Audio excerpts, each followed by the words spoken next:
I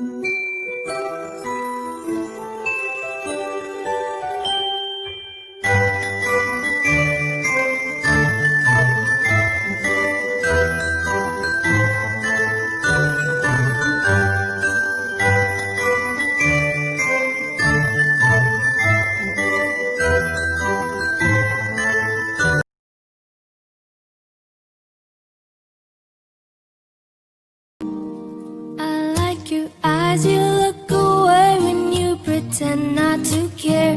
I like the dimples on. Assalamualaikum, nama saya Siti Nadirah binti Abdul Rahman. Saya daripada kelas 5E. Subjek saya ialah Sains dan Alam Sekitar dalam pendidikan awal kanak-kanak. Saya juga berasal daripada Kuantan, Pahang.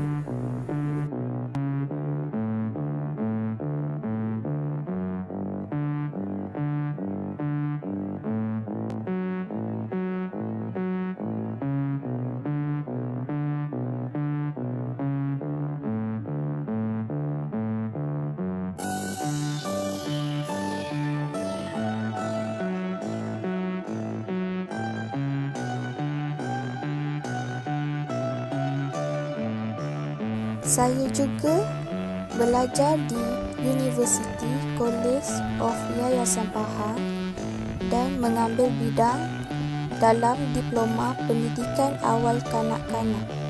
Saya mengambil bidang ini kerana saya berminat dengan kanak-kanak dan ingin menjadi seorang guru kanak-kanak.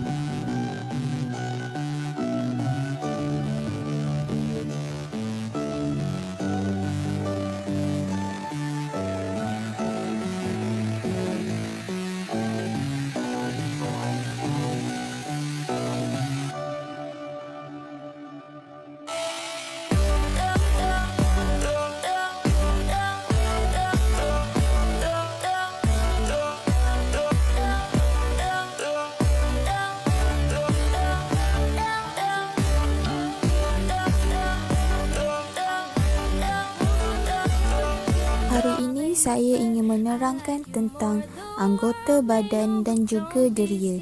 Mari kita terokai bersama-sama. Objektif yang ingin dicapai ialah tunjang pembelajaran, mementingkan kemahiran daripada memperoleh pengetahuan. Penerokaan dilakukan ke atas anggota badan, memahami dan mengenali anggota badan, membina penguasaan deria. Setiap anggota badan manusia mempunyai fungsinya yang tersendiri. Oleh itu, kita mestilah menjaga setiap anggota badan manusia yang dikurniakan oleh Yang Maha Kuasa dengan baik. Anggota badan yang dimaksudkan ialah mata, mulut, telinga, tangan dan kaki. Setiap anggota badan membawa fungsi yang berlainan. Persoalannya, apakah fungsi dan kepentingannya kepada manusia? Mari kita terokai bersama-sama. Jom kita menyanyi bersama-sama lagu anggota badan.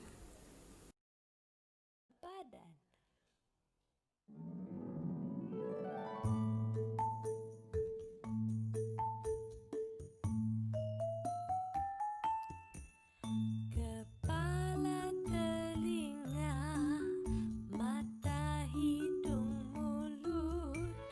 Kepala, telinga, mata, hidung, mulut. Bahu, lutut, tangan.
Seronok kan nyanyi lagu anggota badan? Ini adalah salah satu lagu anggota badan seperti mata, telinga, hidung dan kaki.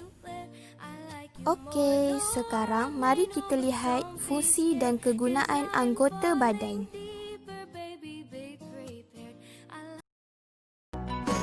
Yang pertama ialah mata.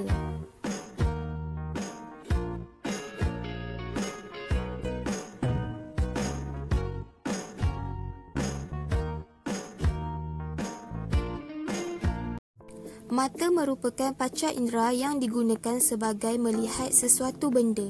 Tetapi dalam konteks sains pula, mata lebih diterangkan dengan lebih spesifik. Bulu mata ialah salah satu bahagian yang berfungsi sebagai menjaga mata daripada dimasuki benda-benda asing yang berukuran kecil seperti pasir dan debu. Kita bayangkan, misalnya kita tiada bulu mata, sudah pasti mata kita akan dimasuki debu dan berasa sakit. Ini adalah contoh struktur mata manusia.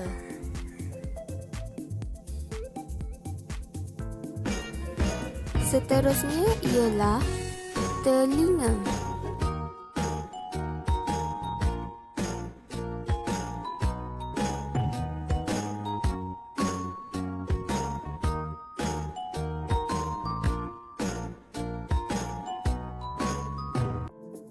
Telinga ialah organ yang berfungsi untuk mendengar suatu suara atau bunyi. Telinga mempunyai reseptor khusus yang digunakan untuk mengenal pasti getaran bunyi yang terhasil. Jika bunyi yang melalui telinga melebihi had pendengaran telinga, maka gegendang telinga berkemungkinan akan pecah dan menyebabkan pekak secara tidak langsung. Bagaimana kita mendengar? Pertama, cuping telinga mengumpul gelombang bunyi dan mengarahkan gelombang memasuki telinga.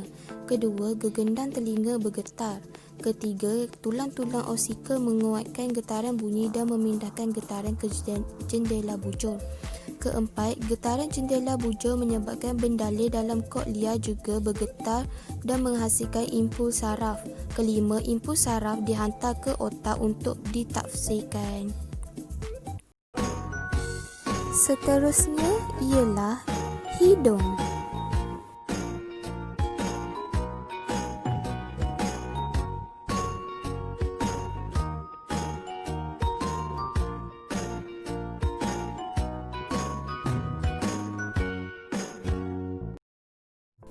Hidung berfungsi sebagai menghirup udara pernafasan dan menghidu bau.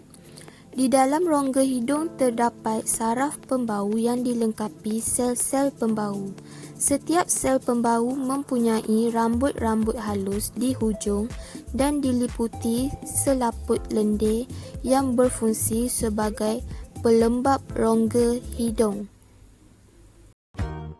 Seterusnya ialah mulut.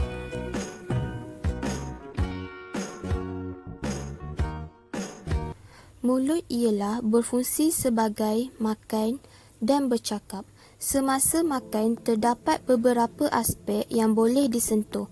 Fungsi utama mulut ialah merasa makanan sama ada masin, manis, pahit dan masam menggunakan lidah. Mencerna makanan. Proses pencernaan bermula di dalam mulut. Makanan yang dimasukkan ke dalam mulut dan dikunyah menggunakan gigi menghancur dan menghasilkan makanan dalam kuantiti yang kecil untuk memudahkan disalurkan ke kerongkong dan mengelakkan daripada tercekik. Air liur yang terdiri daripada enzim amilase yang memainkan peranan memecah karbohidrat menjadi glukosa ataupun gula.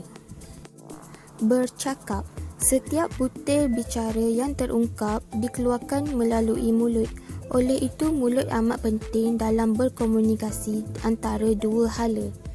Tidak dapat disangkal komunikasi boleh berlangsung menggunakan bahasa isyarat. Akan tetapi, ia agak sukar berlaku jikalau salah satu pihak tidak memahami bahasa isyarat yang digunakan. Hal ini menyebabkan input yang hendak disampaikan tidak berkesan. Seterusnya ialah tangan.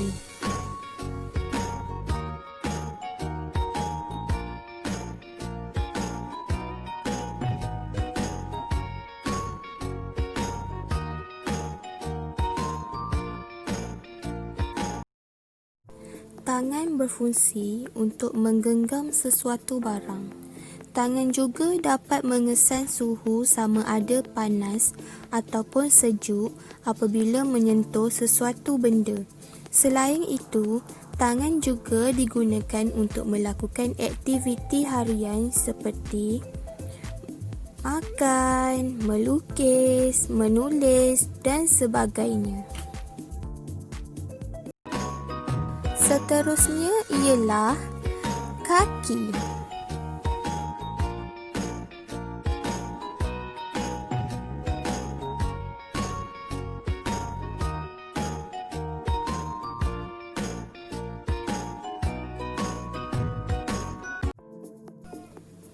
Kaki ialah merupakan pelengkap autonomi tubuh untuk menampung berat badan semasa berjalan, berlari dan beraktiviti. Kaki juga mempunyai kombinasi sistem badan yang kompleks yang berfungsi untuk menyeimbangkan, menyokong dan menstabilkan tubuh badan kita. Okey semua, sekarang mari kita lihat aktiviti suai padan anggota badan bersama-sama. Ini adalah hidung. Ini adalah mata. Ini adalah mulut.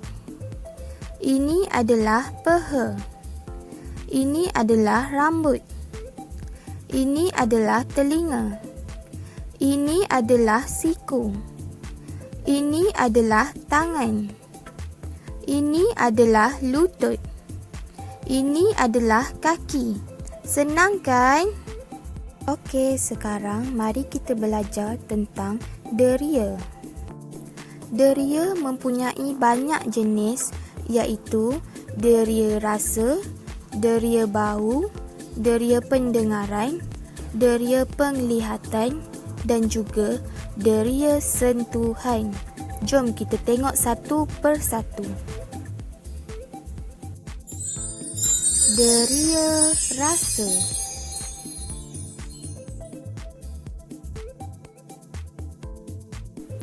Deria rasa ialah salah satu dari dua deria kimia. Terdapat sekurang-kurangnya 4 jenis rasa yang boleh dikesan saraf penerima dalam lidah iaitu manis, masam, masin dan pahit. Jom kita tengok kedudukannya.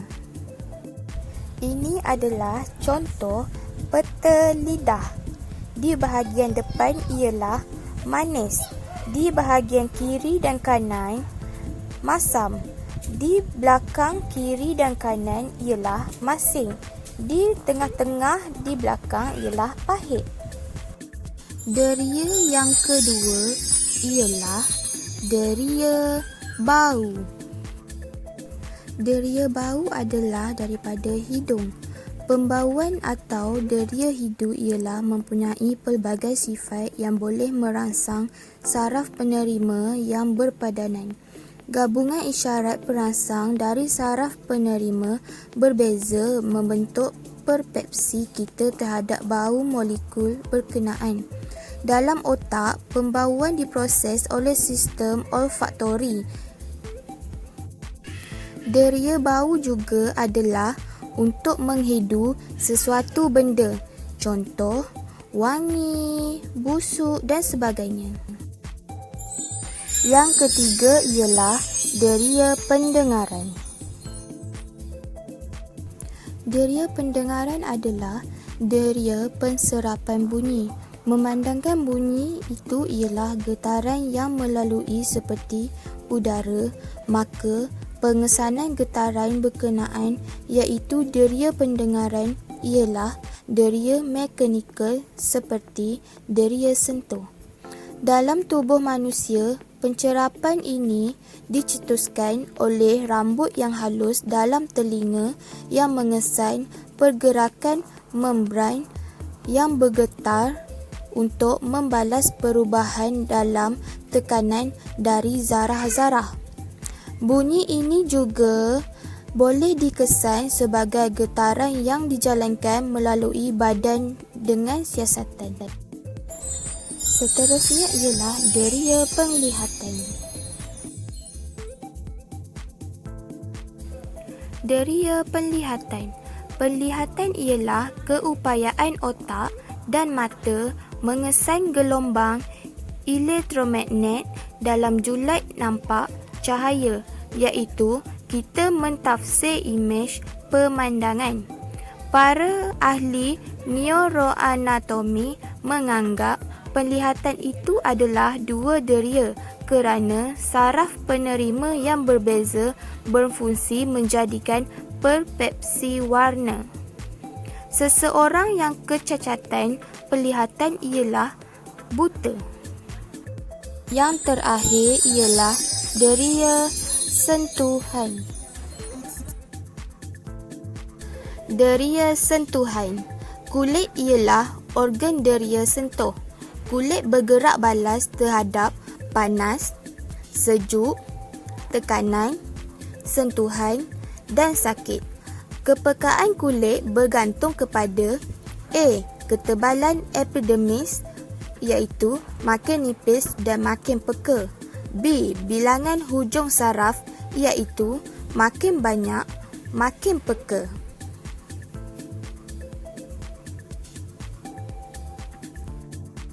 Bahagian badan yang ada epidermis yang nipis ialah bibir, jari, ketiak, belakang leher dan hujung jari. Bahagian yang kurang peka pada sentuhan ialah siku, lutut, tapak tangan dan kaki dan juga punggung. Ini adalah contoh deria sentuhan pada kulit.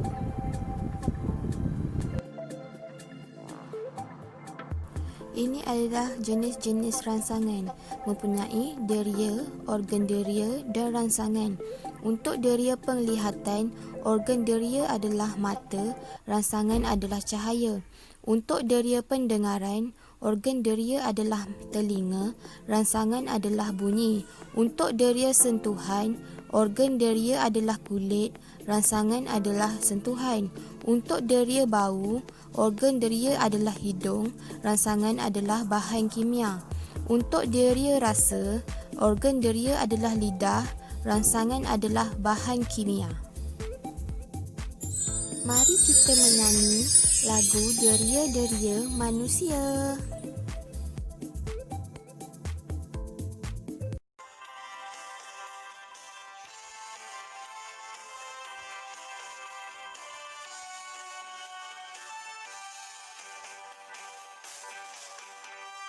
Lihat dengan mata, rasa dengan lidah, hidup dengan hidung, mari goyang badan, sentuh dengan tangan, dengar dengan telinga, bunyi gelak ketawa, ha ha ha ha ha ha. Wahai kawan-kawan, mari kita belajar. Ada 5 deria untuk kita semua. Hey, syukur pada Tuhan, apa yang diciptakan, guna baik-baik, jangan sia-siakan.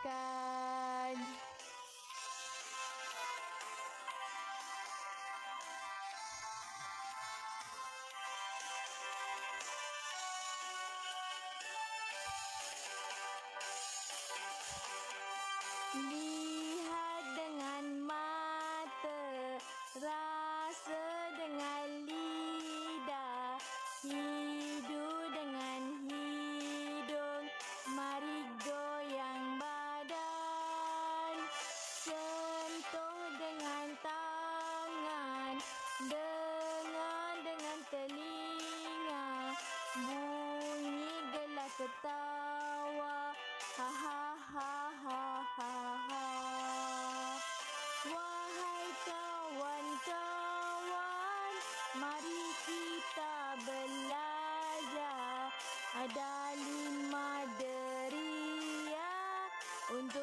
Kita semua, hey, syukur pada Tuhan.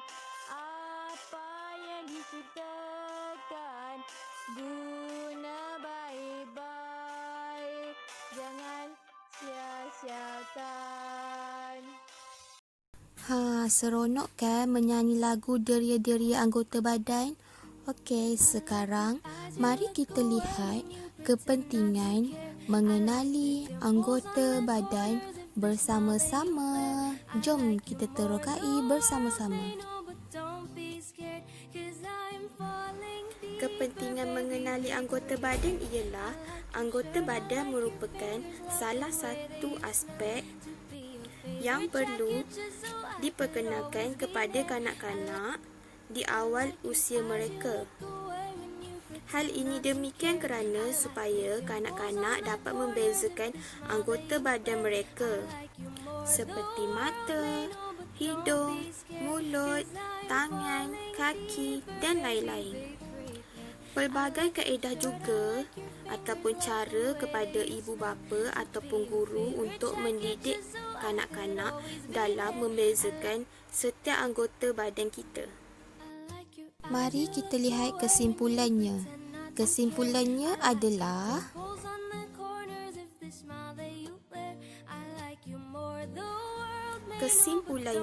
setiap anggota badan kita sangat penting dan perlu dihargai. Oleh itu, manusia mestilah bersyukur. Kita mestilah menghargai setiap anggota badan yang dikurniakan oleh Yang Maha Kuasa dengan menjaga kesihatan diri, contoh, makan makanan yang seimbang mengikut cadangan piramid makanan yang telah direka mengikut kuantiti yang diperlukan oleh tubuh badan seseorang individu berdasarkan umur, jantina dan bentuk badan. Sekian, terima kasih.